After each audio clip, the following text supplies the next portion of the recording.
My name is Tony Coughlin. I work here at LevaCloud. I work with some of your Microsoft representatives, and we host these webinars usually once a quarter, sometimes twice a quarter, depending on the need and value. What we're here to discuss today are all of the fun security and compliance tools within the Microsoft A5 license SKU, and how you can best use them to not only better secure your schools, districts, or colleges, but also to stay more compliant, stay on top of things, stay proactive. On the call with me here is our founder and chief architect, Gareth Young, and I'll let him introduce himself and we will get started. Before I hand it over to Gareth, I just want to let everyone know that we will send a recording of this webinar to you, as well as a PDF of the slide deck if you would like it. All right, Gareth, take it away. Awesome. Appreciate it, Tony. Yeah, thanks everyone for joining. Hope everyone had a great Thanksgiving a couple of weeks ago there. Was nice. It was nice on our end to take some time off and all that stuff, but back to reality now, as they say. So we're going to be going through this presentation here and kind of dive into some of the different areas of what's included in that A5 license, and I'll call out some of the stuff that I sometimes see kind of underutilized in there as well. Once we get through the kind of main body of the presentation, I'll hand it back to Tony briefly, and he'll tell you a little bit more about how we work with some of our different education customers and Microsoft, and then we'll kind of open it up at the end for some Q&A for any questions that you've got on the presentation or anything else. So with that, let's kind of jump in. Where I like to start is talk a little bit about what I see as kind of the most prominent threat in education at the moment, and it's kind of a two-folded threat vector. So ransomware is an absolute scourge at the moment, and for those of you that aren't really familiar with it, I'm sure you've heard of it, but basically what it is a malicious software that encrypts files and whole systems, and the victims of a ransomware attack lose access to their data, which affects staff, it affects students, it affects everyone essentially. And what typically happens is that the attackers will demand a ransom, typically in cryptocurrencies, in exchange for the decryption key. Now, some of you might think, well, you know what, I've got a really good backup solution, so worst case, I can just restore my stuff, right? Well, unfortunately, the threat actors are aware of that. And these days they do what are called either double or triple extortion ransomware attacks. So the way that these individuals now approach this, I mean, it's really organized crime at this point, is they will get access to your environment, actually exfiltrate the data, so take a copy of it out of your walls into their own environment, and then they will either threaten to leak it or contact the individuals that are identified within it if you don't pay the ransom, or they'll actually go all the way and not only extort you, but extort the individuals that are in that data as well, or just simply sell the data on.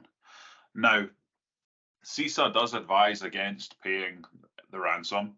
They recommend you focus on prevention and strong cybersecurity practices instead. And certainly I'm going to talk about some things you can do within the A5 suite that'll help defend against this stuff. And you can see some recent sort of trends there at the bottom related to what we're seeing ransomware wise in the education sector. Now, the way a ransomware attack plays out, you can see here there's multiple phases to it. And a lot of this kind of stems from the second leg of what I see as being a really big kind of threat vector inside of education, which is identity-based attacks.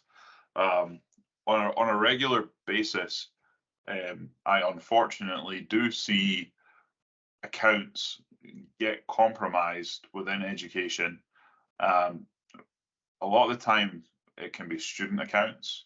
And generally, the reason that it happens is because we've either not kind of securely configured our Office 365 environment.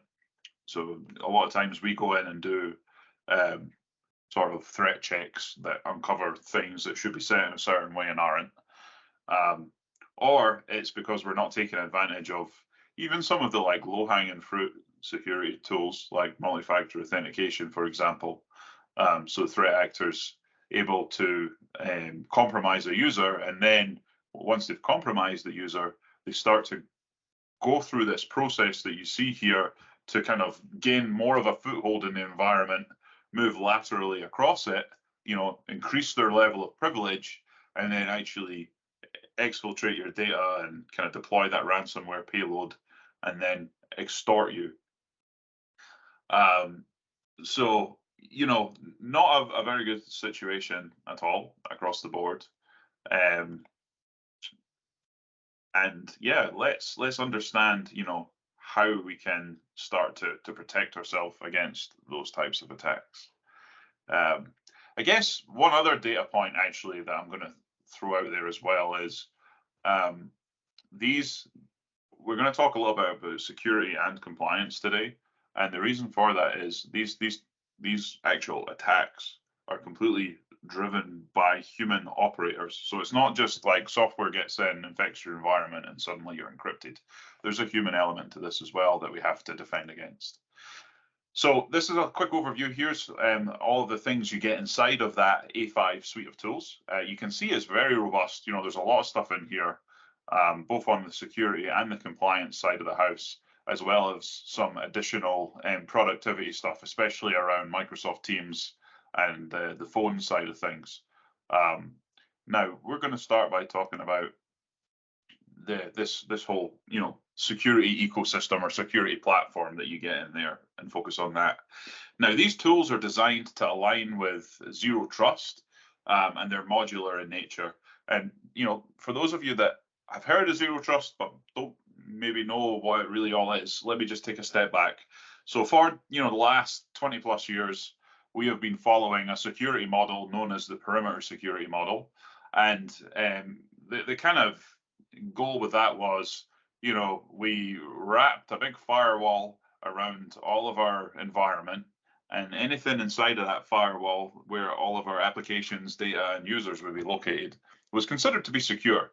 And sure, we'd throw in there some antivirus and firewall tools that are designed to be reactive in nature to any threats that occur. But, we kind of ended up with a situation where over the years we started to adopt different cloud services. We had users working from different types of devices from different locations. And that kind of secure perimeter started to erode because our data began to, move out of it into these different cloud services that we might be using. And that meant that we lost the visibility to it, both from a security perspective and from a governance perspective of what data is actually out there. And this was recognized as a problem. So the industry developed this concept of zero trust security. So it's actually a standard, it's not a product. Different vendors have their own implementation of it. And we're going to be talking about Microsoft's here today. You can see a little sneak peek of it here on this diagram. So Microsoft's zero trust methodology is built off of 6 pillars. Identities and endpoints are the foundational parts of it, because really, you can throw lots of money at security tools, but if you don't have these fundamental areas addressed, then you're leaving yourself open to attacks that, might otherwise just not happen at all. And kind of drilling down a level into that, these are the Microsoft security tools in the A5 license that fit into the different pillars. And I mentioned that this is modular, right? The reason for that is you might have some other tools from third parties that fit into different parts of this that, you're under contract for a while with, or you just really like, and that's okay. The Microsoft tools will play nice with other third-party vendors. The only kind of disadvantage is you lose some of the deep integration and some of the visibility that you get through kind of going all into one security platform, and being able to kind of get a bird's eye view of everything from the one dashboard sort of thing and centrally control it. Now, in this kind of zero trust model, I talked about how before we had the perimeter model. A user would maybe sign in with a username and password, and at that point they'd have access to kind of everything. That just doesn't scale in this world, especially where we have situations where different threat vectors and threat actors are doing things to kind of specifically evade detection and potentially compromising user identities to get access to the environment. So in zero trust, instead of us reacting to something happening, we're actually being proactive and actually assuming that we might be breached already. And that's kind of the way that these tools are designed, is with that in mind. And not only that, we talk about authentication in the past where we're just signing in with a username and password. We're no longer doing that. Instead, in the zero trust model, we are explicitly verifying that somebody is who they say they are, and they are signing in from where they claim to be and all that kind of stuff. So using the tools that we have access to on the left-hand side of this diagram, we're able to garner like multiple signals outside of just a username, a password, and a multi-factor authentication token. So we would want to perhaps build a policy that said, this user is only allowed to sign in to view sensitive data within Google Workspace or within SharePoint Online if they meet conditions such as their computer is managed by Intune. It's in a state where it's healthy. The antivirus is turned on, the disk's encrypted, the firewall's turned on. The user themselves is working from a location that we're happy for them to work from. Their account is not associated as a higher risk account based off of activity from recent sign-ins, based off of behaviors with the account itself. All of these different factors can be brought into play to decide whether we trust someone enough to allow them to sign into a given application or to view, some given data on the right-hand side of this coin. And all of this is driven by the heart of Microsoft's zero trust architecture, which is this tool called conditional access. It's like the gatekeeper to everything on the right-hand side. And because of the way this is structured like this, it's a lot more scalable than what we were doing in the past with that perimeter security model. So now that I've kind of set that backdrop, let's understand how these different security and compliance features can stack up to protect against these ransomware and identity attacks. So the first thing that we've got in our toolbox is a tool that up until, last week, I think, was called Microsoft 365 Defender. They've recently just renamed it to Microsoft Defender XDR. And basically, this is the security.microsoft.com portal. So all of the security tools, for the most part, roll up into that one portal so that you can get a unified view of what's going on in your environment.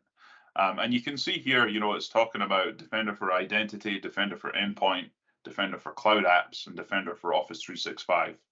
And the goal or the job of Microsoft Defender XDR is to look across all of these tools and actually join the dots between the different alerts that might be getting raised within them so that they're presented to your security analysts as an incident, as Microsoft calls it, and to show you, hey, these different alerts from these different areas are all correlated.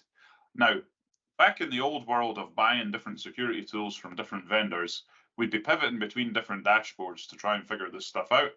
But when we kind of consolidate into a security platform and use this XDR, that's another sales buzzword for you, which is basically stands for extended detection and response, the capability to look across all the tools in the one place and very quickly see what alerts are related to a given security threat. So really powerful capability, and it's kind of the top of the chain for these tools. Now, another thing that you get inside of this 365 Defender or Defender XDR dashboard is a thing called threat analytics. And basically, Microsoft security researchers are out there, they're working around the clock to identify threats on behalf of everyone. And this threat analytics dashboard gives you detailed reports on notable campaigns that are going on in the threat landscape just now. It'll actually show you how it's potentially impacting your users, whether you've had a security incident related to something, or if you're just generally vulnerable to it, it's going to tell you that as well. And it's going to give you proactive steps that you can take to better secure yourself against a given threat. So this is a great tool. And, the more of the platform you use, the better insights it's able to give you because of all the information it's taken in. Now, moving on to some of the, the other individual tools within the stack. So Microsoft Defender for Office 365 is the advanced email, message, and document protection capability inside of A5. With the attacks being faced by your users, both not just from an email perspective, but from across the board with messaging in general, it's critical to have something that can give you end-to-end protection. And going back to that assume that we're already breached mindset, we need to have something more than just a tool that can detect and alert when something happens to safeguard us, right? So you'll notice that there's an awareness and training piece in here. This tool gives us the ability, as long as we're using Microsoft for email, to actually send out phishing campaigns to our users to try and catch them out. And if they do get caught out by it, then give them some training to educate them on how they should deal with links and different things in emails in future.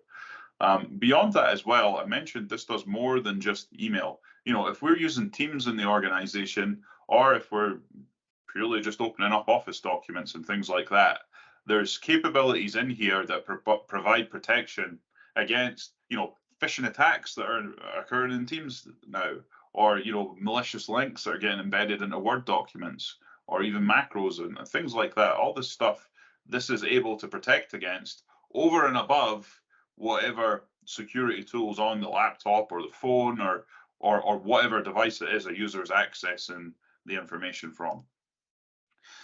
Now, quick look behind the scenes. This is actually the stack behind Defender for Office 365 that provides all of this protection. So I'll give you a quick rundown of how it works. So basically, the first line of defense here is the edge protection and the sender intelligence capabilities. And these are basically designed to make sure that mail that's malicious or suspicious doesn't even get into the Office 365 environment. It helps catch spam, bulk mail, spoofing attempts, and it even plays like a large role in phish detection as well. It'll protect against impersonation attacks. We're seeing a lot of those at the moment where threat actors are pretending to be our VIPs and executives to try and trick our users into doing things. And it has this kind of AI capability that's interconnected with all of the other Office 365 tenants in the world that are using these tools, and it's learning from them all. So when something happens in another environment, everyone kind of benefits from it, and the tool continues to get stronger. Now, content filtering that you see down here, it takes a deeper look at the contents of the message, and it'll examine things like links and files, as well as the body of the email to look for any signs of suspicion. And then even after the email's been delivered, it'll continue to check links at the time they're clicked across all of the mailboxes, and it'll remove anything from an inbox where it discovers that something's malicious, and kind of take note of things that are maybe even tied to a targeted campaign against your organization.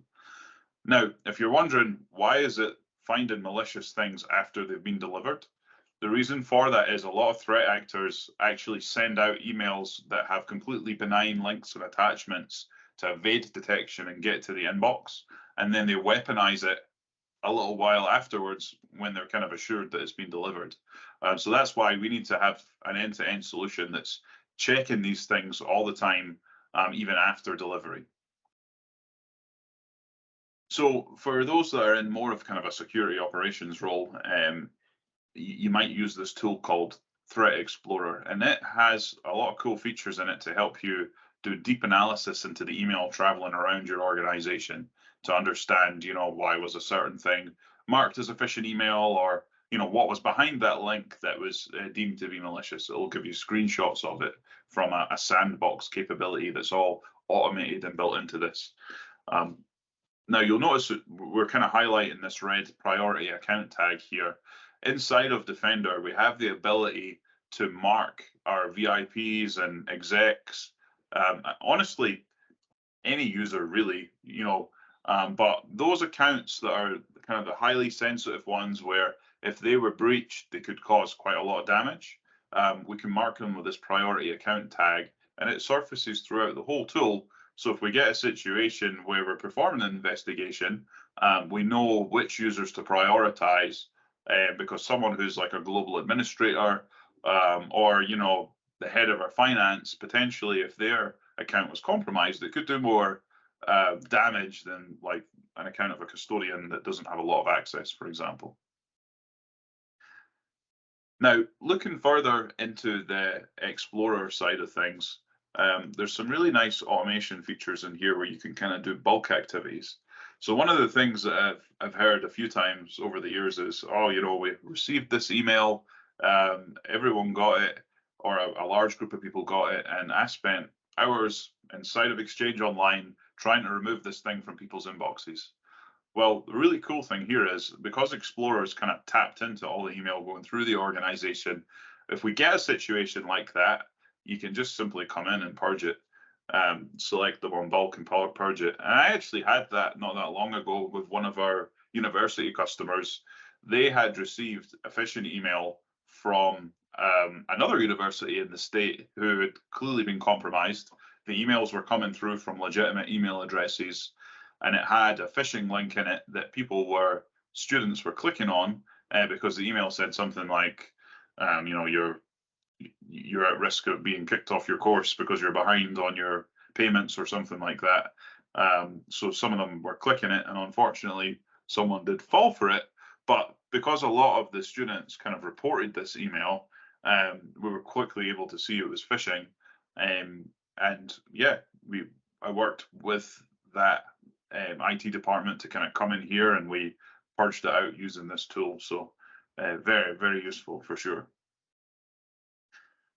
And this is kind of a view, going back to what I talked about before with the awareness and training side of things, into Microsoft's flavor of that. So it allows you to schedule automated phishing simulations. You can set them up for 2 emails a quarter for the next year if you want, and you can randomize the types of simulations that are used.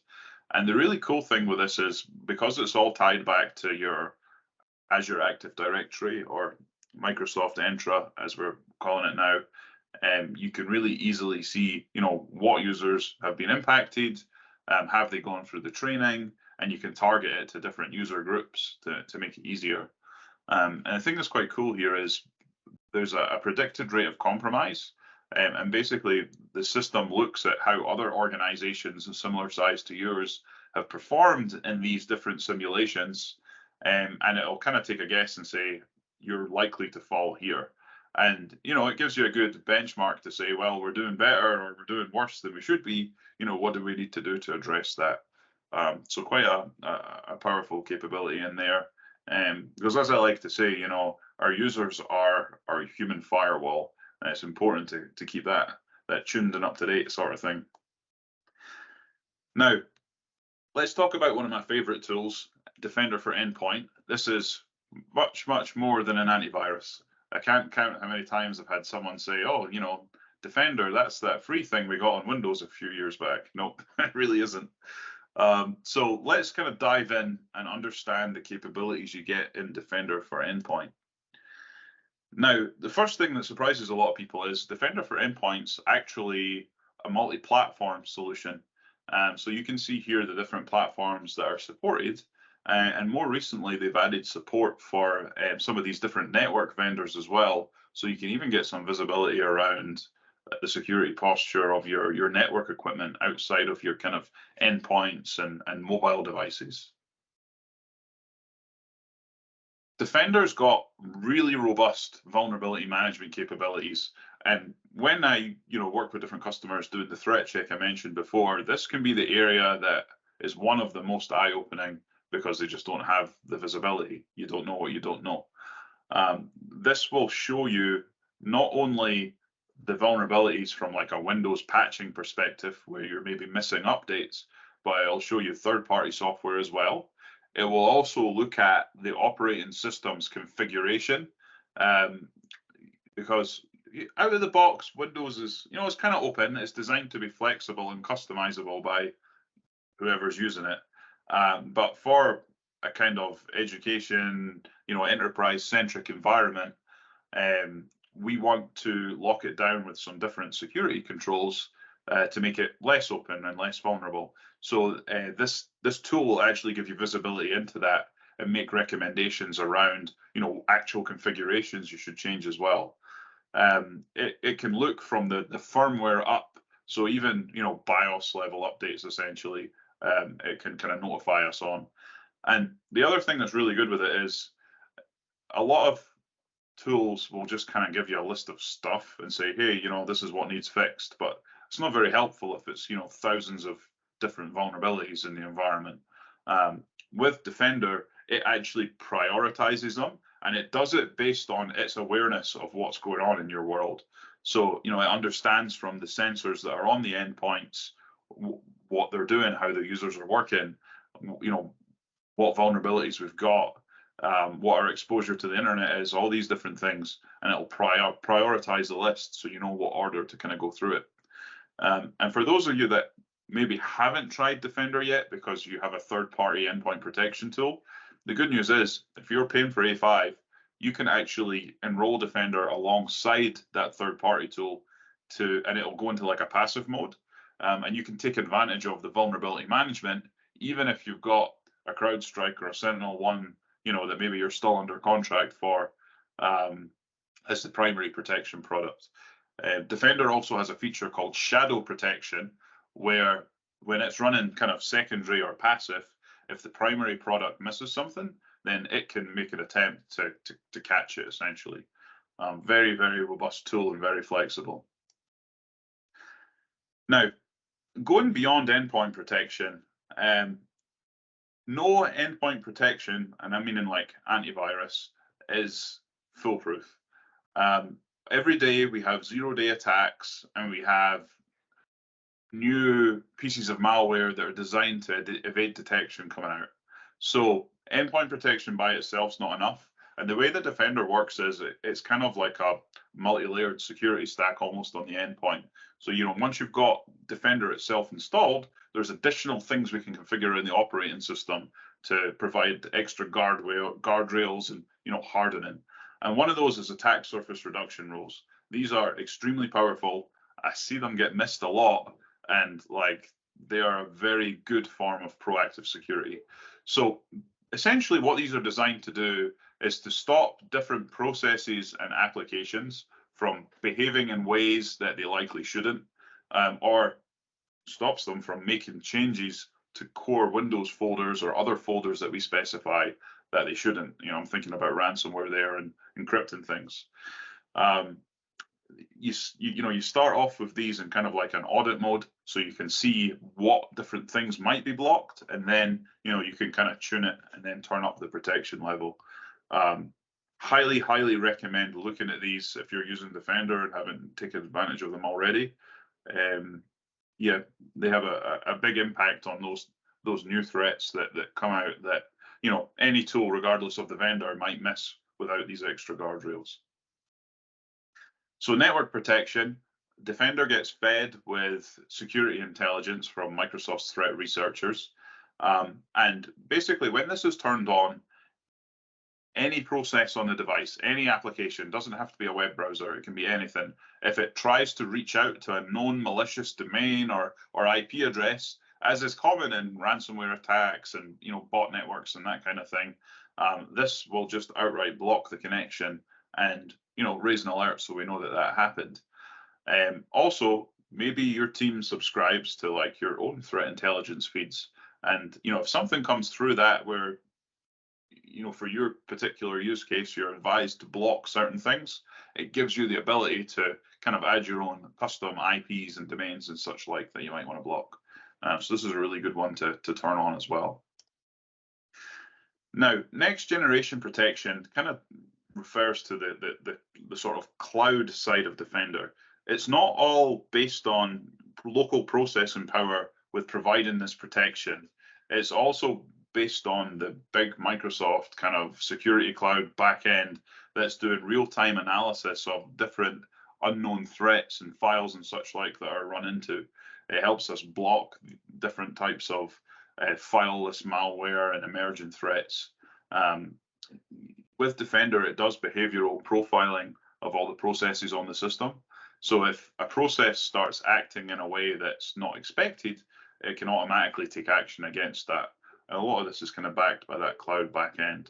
And Microsoft, won awards for its kind of accuracy with this capability.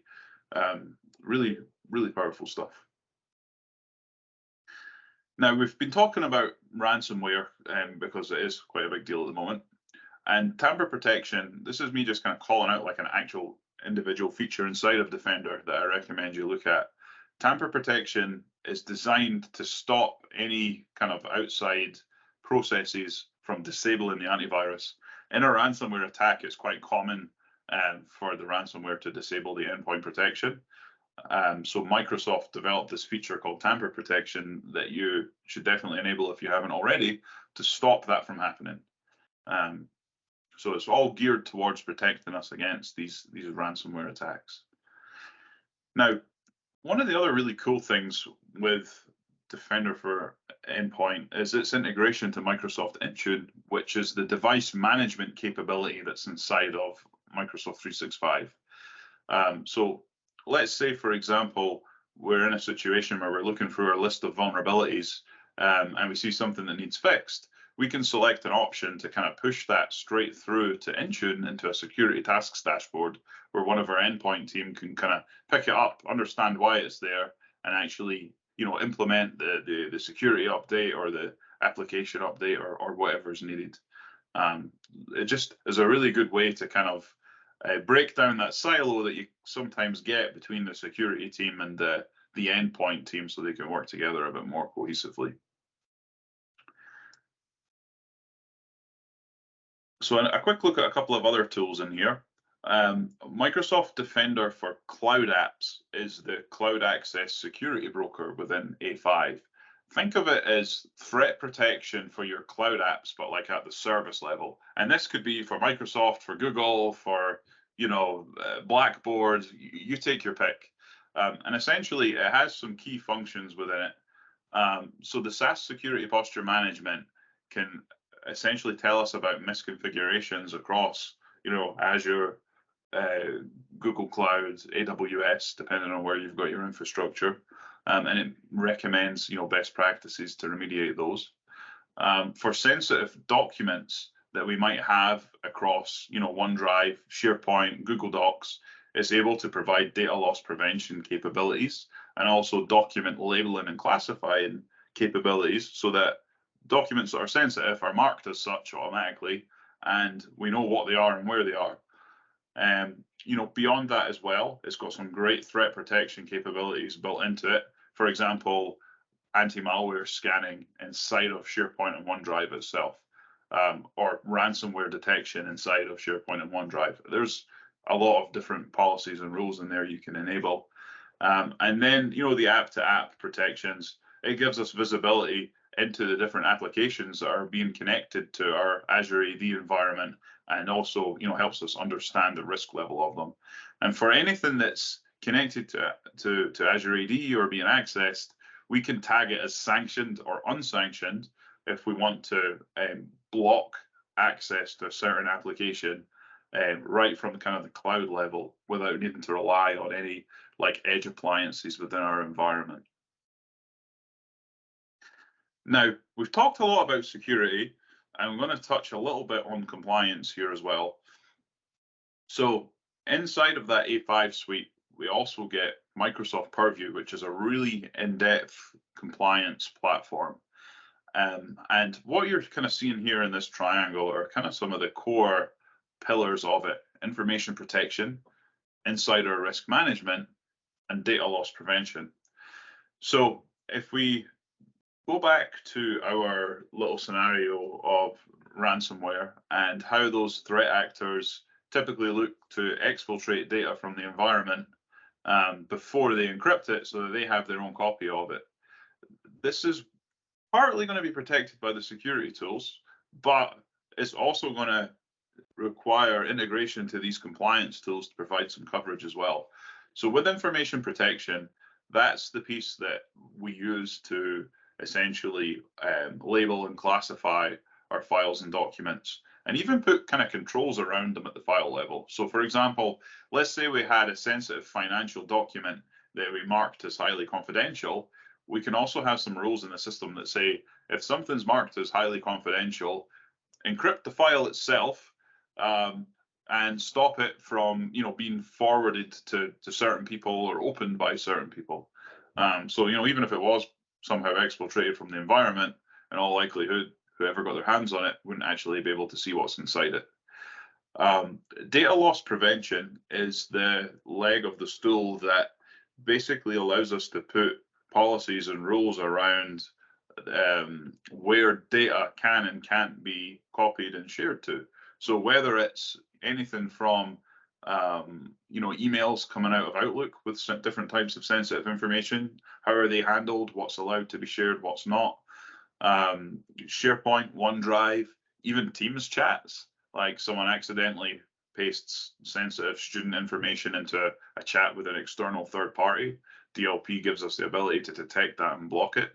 And going back to the integration that I kind of referenced with the Defender for cloud apps, those data loss prevention policies, for those of you that are both in Microsoft and Google, can provide multi-cloud security on the Google side as well.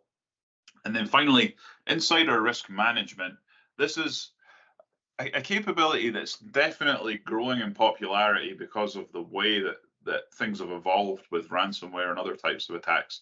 Because we've got this human element there now, we need a way to understand if the way that our users are working and behaving is actually normal or not. So for example, insider risk management can alert us when it sees a user download an unusual amount of documents from SharePoint or another cloud application, for example. And then we can kind of take different actions based on that.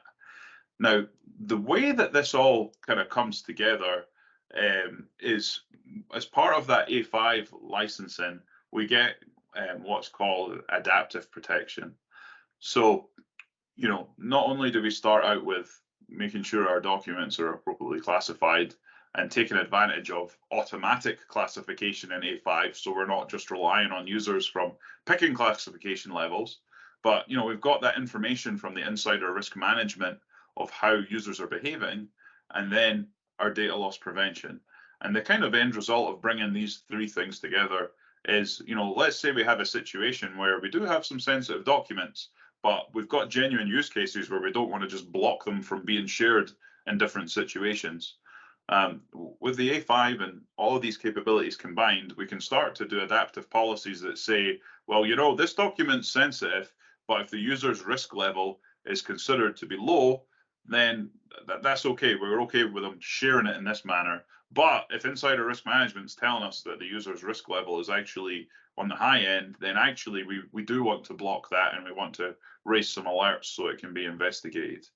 And this, combined with the security tools we looked at before, really does provide a complete solution to protect you, with multiple layers against human-operated ransomware attacks, malware attacks, and other kind of identity-centric attacks, whether it's on the Microsoft side of things or the Google side of things.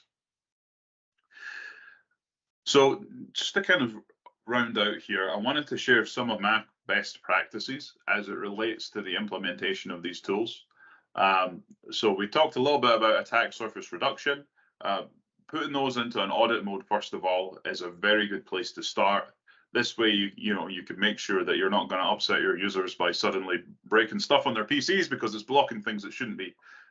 It's not too hard to kind of turn this on, audit what's going on, and start to add exceptions for the different apps that are kind of legitimate that it might be trying to block. Controlled folder access, it's actually kind of a sub-feature of attack surface reduction.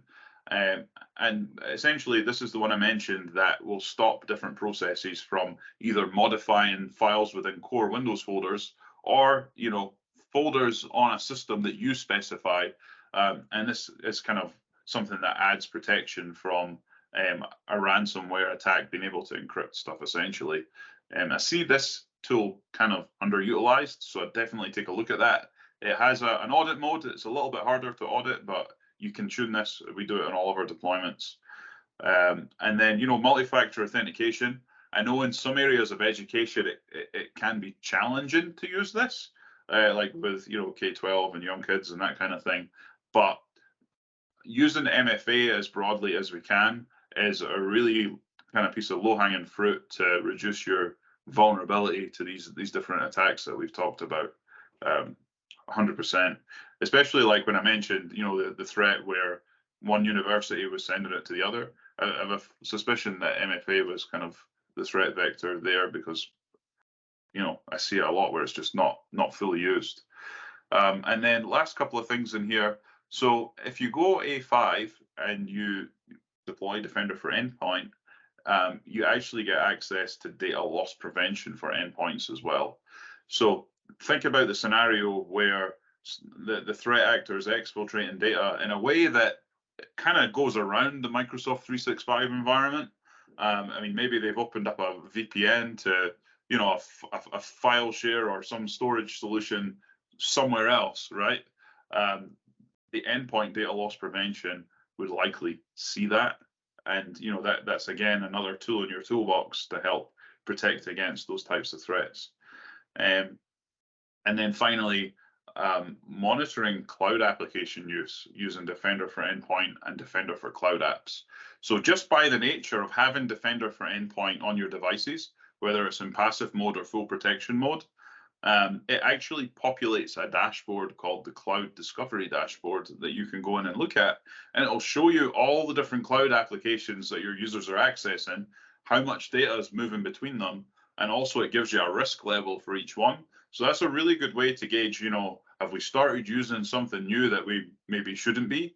And then you can kind of take, action against that. And, whether it's just a simple unsanctioned application, like you've got a department off in the corner with a purchasing card, paying for something they shouldn't, shadow IT, or, are all of our students suddenly using ChatGPT to write dissertations and other homework items and, things that they maybe shouldn't be using it for, right?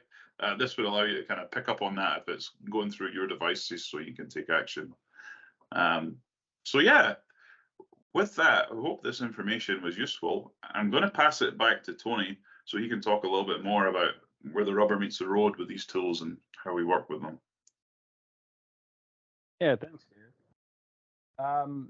So real quick, I just want to kind of go over how LevaCloud typically works with schools or colleges, people in the education space. And then we will move to our Q&A section. So at the top of your screen, you'll see a ribbon on the Teams bar, something that says Q&A. You can pop your questions in there or the chat. So typically, how LevaCloud engages with the education sector is to do what we like to call a proof of concept. So LevaCloud is a Microsoft security solutions partner. That's their little gold badge for companies that have proven to be very knowledgeable with those tools. And because of that, we can offer in the education space what we call a proof of concept. Microsoft funds the whole thing. So where we see the most value for clients who get that are schools who've already purchased A5, but have kind of given it a go themselves on deployment and might not know if they configured everything to best practice, or they didn't have a subject matter expert available at the time to show them the different features that they might not have known about. Also, for schools who haven't quite adopted the A5 tools yet, but are considering them and want to explore them in their actual environment. So those proof of concepts would be done live in your environment over the shoulder with Gareth leading it. And at the end of it, not only will you get a deep dive into the tool sets, but you also get a threat check of the environment. That's typically a good starting point for schools that are kind of ready to adopt, but would like an SME to help deploy it. We offer pilots where we'll push it out to maybe 100 users. We do it for the Defender suite, we do it for the Purview suite, and we also do it for Intune. And then after, most of our clients like to keep us around for that level 3 support, get that quick question answered, that kind of thing, have us fight with Microsoft on your behalf. Javi, close your ears. And that's typically how we engage with schools. Does anyone have any questions or any follow-up things for clarity that they'd like to ask us in that?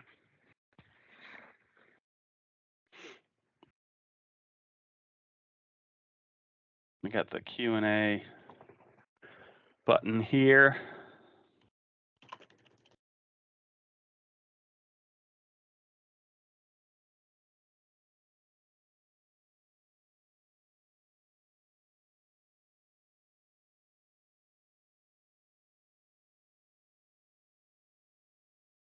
All right, not much coming in.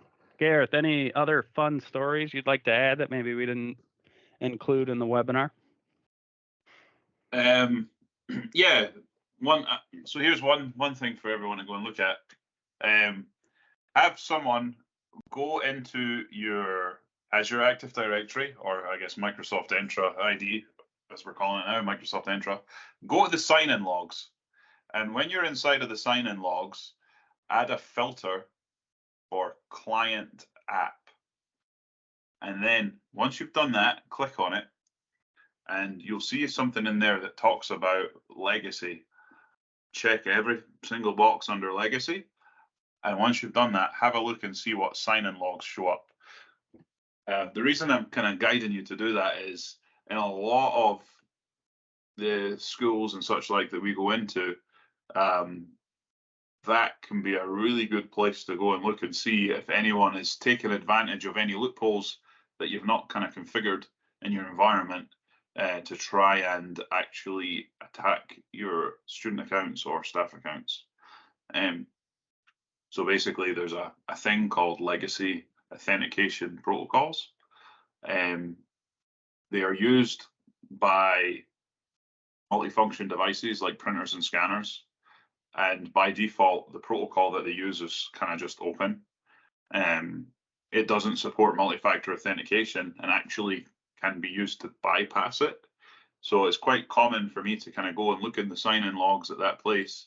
And I do see, different countries attempt and sign in against various user accounts in the environment, like performing password spray attacks and that kind of thing.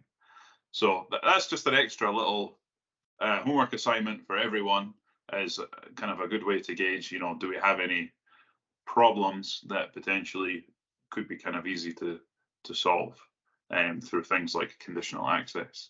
So a little bit techie, but this one's recorded, and you can always pop us an email if you're like, wow, we just looked at that and see something. What do we need to do, kind of thing. So I don't know, maybe that's useful. Thank you, Gareth. I appreciate it. I'm not seeing too many questions come in, but like Gareth said, just shoot us an email if something comes up after the call, you've had time to view the recording and want just a little more expansion on something that you hear in there. I'll be following up via email. The email, really, the first one's going to be just to ask if you do want the recording and the PDF. Because if I just send you a link and a PDF, I'm probably going to end up in your spam filter. So be on the lookout for an email from me. Just shoot me a quick reply and I'll get you the recording. I'll get you the PDF.